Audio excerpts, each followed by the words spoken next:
Salut les investisseurs intelligents, c'est un plaisir de vous retrouver aujourd'hui pour cette toute nouvelle vidéo. Dans cette vidéo aujourd'hui, je vais vous dire quel est mon sentiment par rapport au fait d'acheter un appartement déjà loué pour investir dans l'immobilier.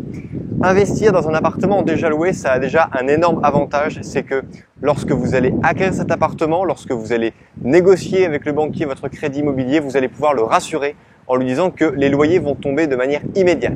Ça, c'est l'un des tout premiers avantages parce que un appartement déjà loué veut déjà dire une chose, c'est que il va rapporter de manière immédiate. L'une des choses que vous devrez vérifier impérativement, c'est que le locataire en place, bien sûr, paye déjà rubis sur ongle son loyer. D'abord, le propriétaire va vous montrer la quittance du loyer qu'il a reçu, sauf qu'une quittance, c'est très facilement falsifiable et donc ce n'est pas pour moi un document très serein. J'ai rédigé des centaines de quittances de loyer et vraiment, si j'avais voulu faire des fausses quittances, ça aurait été extrêmement simple parce que en fait, ça n'engageait quelque part que mon honneur.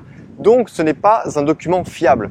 Pour moi, un document fiable que je demande systématiquement au bailleur, et d'ailleurs à chaque fois que je demande à un agent immobilier qui doit le demander au vendeur, au propriétaire vendeur, eh bien, je veux avoir la preuve que l'argent arrive bien sur son compte en banque. Je demande donc au vendeur de me donner l'extrait de son compte en banque sur lequel on voit que tous les mois, régulièrement, eh bien, il y a le loyer qui arrive. Très souvent, on va vous refuser de vous donner ce document-là parce que un compte en banque, un relevé de compte est un document qui est très intime. Moi, si demain je regarde votre propre compte en banque, eh bien, je peux quasiment savoir toute votre vie, où est-ce que vous mangez, où est-ce que vous avez fait votre plein d'essence, où est-ce que vous êtes passé au péage, etc., etc. Donc, c'est un document intime, mais vous pouvez simplement dire au propriétaire, vous prenez votre relevé de compte et vous cachez, vous mettez du blanc sur toutes les parties qui ne m'intéressent pas. En revanche, vous devez bien marquer visible que Jean-Marc Dupont, votre locataire, vous a bien envoyé un loyer de 450, 500, 600, bref, le montant du loyer de manière régulière parce que votre banquier va vous demander ce document. D'ailleurs, si vous tombez devant un vendeur qui est récalcitrant et qui ne veut pas vous donner ce document, dites-lui tout simplement que l'obtention de ce document conditionne de votre côté l'obtention du crédit. Donc s'il veut vendre son appartement dans des conditions satisfaisantes, il doit impérativement vous donner ce document. Si vous avez trouvé que ça, c'était une information importante, je vous prierai de bien vouloir liker cette vidéo. La deuxième chose qu'il est vraiment important de vérifier lorsque vous achetez un appartement déjà loué, c'est la tension locative, d'accord? Ce n'est pas parce que vous achetez un appartement qui est déjà loué que vous êtes dans une zone géographique qui offre une bonne tension locative. Peut-être que vous êtes en train de visiter un appartement qui est loué depuis très longtemps, le locataire n'a pas envie de partir, mais qui vous dit que vous allez trouver un autre locataire rapidement le jour où vous allez en chercher un. Donc attention à ce point-là, le fait d'acheter un bien déjà loué ne doit pas vous dire voilà c'est bon, il y a une bonne tension locative, étant donné qu'il y a un locataire dans cet appartement-là, c'est que c'est louable. Donc attention à ne pas vous faire aveugler par ça, je le répète, mais si vous achetez un bien qui est déjà loué, ça ne veut pas dire qu'il y a une bonne tension locative. D'accord? Donc attention, vérifiez bien tout ce qu'on a déjà vu ensemble, le tensiomètre locatif, la fausse annonce. Seuls ces deux paramètres-là pourront vous permettre de juger avec des éléments factuels la locatibilité du logement que vous souhaitez acquérir. Donc voilà, faites attention à la tension locative. D'ailleurs, dites-moi en commentaire de cette vidéo comment vous faites vous de votre côté pour vous assurer que le bien que vous souhaitez acheter a justement une bonne tension locative. Un troisième point qui est très agréable lorsqu'on achète un bien qui est déjà loué, c'est que le jour de la vente, dans la plupart des cas, on va vous donner de l'argent avec le bien. C'est-à-dire que si vous achetez un bien, admettons 300 000 € pour un immeuble qui va vous rapporter 2500 ou 3000 € de loyer mensuel, eh bien cet immeuble de rapport, par exemple, vous allez l'acheter le 10 du mois. Sauf que le 10 du mois, tous les locataires ont déjà payé pour la totalité du mois. Donc, si vous signez l'acte de vente authentique le 10 du mois, le propriétaire vendeur devra vous donner eh bien, le loyer correspondant aux 20 jours restants du mois en cours.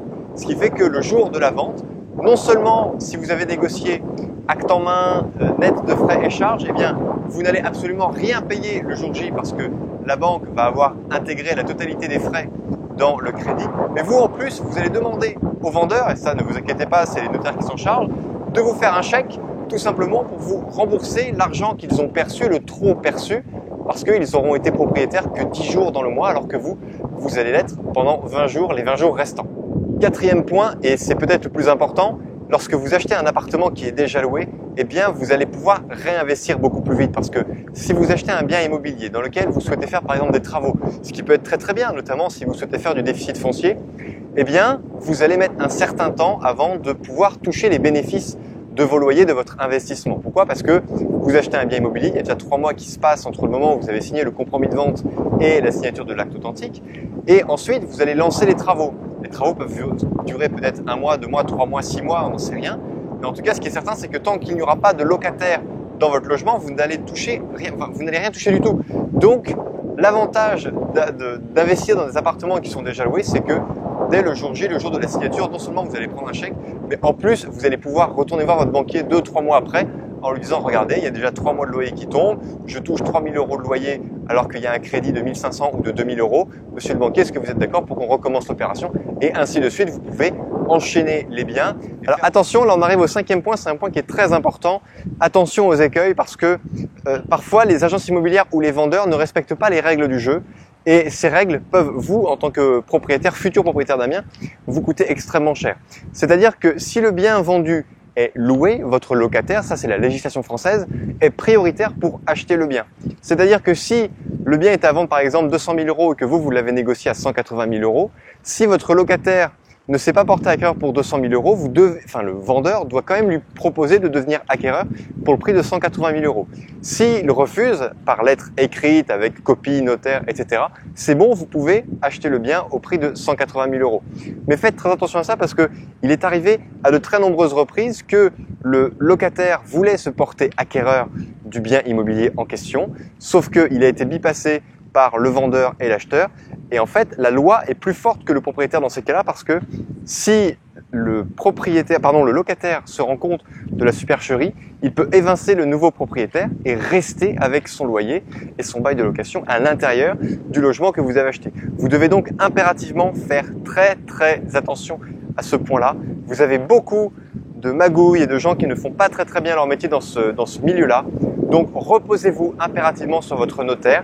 Vous ne devez, et ça je l'ai répété 1 million de fois sur la chaîne, vous ne devez jamais faire confiance au vendeur, au notaire du vendeur, d'accord, et à l'agent immobilier qui parfois, même s'il peut être parfois de très bonne foi, il peut oublier cette loi qui est extrêmement importante. 6e point, et là c'est un point qui est très important, si vous achetez un bien qui est déjà loué, vous devez dire à votre locataire, monsieur le locataire, je veux que vous restiez, je ne vais pas vous mettre dehors, je n'achète pas ce bien-là pour en faire ma résidence principale, parce que à plusieurs reprises, lorsque j'ai acheté des appartements, eh bien, il m'était arrivé que les locataires aient compris que je voulais faire de ce bien-là ma résidence principale ou tout simplement le faire partir pour faire des travaux, chose qui était complètement fausse. Et en fait, ce qui s'est trouvé, c'est que lorsque le propriétaire vendeur s'est séparé de son bien, il a dit voilà, aujourd'hui il y a un nouveau propriétaire. Souvent, dans les 2-3 mois qui arrivaient, le locataire en place me donnait son préavis de départ parce qu'il pensait que j'allais le mettre dehors, ce qui était complètement faux. Donc maintenant, ma technique, c'est lorsque je visite un bien et lorsque je le négocie, je rassure immédiatement le locataire en lui disant voilà, je suis investisseur, j'achète ce bien-là pour ma retraite, pour mes enfants, bref, je lui avance un tas d'arguments que vous pouvez vous-même avancer, mais surtout je le rassure en lui disant ne vous inquiétez pas, le loyer ne va pas augmenter, vous êtes ici, vous êtes bien, vous partez quand vous voulez partir, en tout cas je ne souhaite pas reprendre à mon usage personnel cet appartement, donc restez dedans comme s'il n'y avait pas eu de changement de propriétaire. Voilà chers amis, si vous avez trouvé cet argument pertinent, n'hésitez pas de liker cette vidéo. Cette vidéo est maintenant terminée, j'espère qu'elle vous a plu. N'hésitez pas de la liker, de la partager, de vous abonner à la chaîne si ce n'est pas déjà fait. En attendant, je vous dis à très bientôt dans une prochaine vidéo et surtout n'oubliez pas que crise ou pas crise, on fait la route ensemble. Ciao!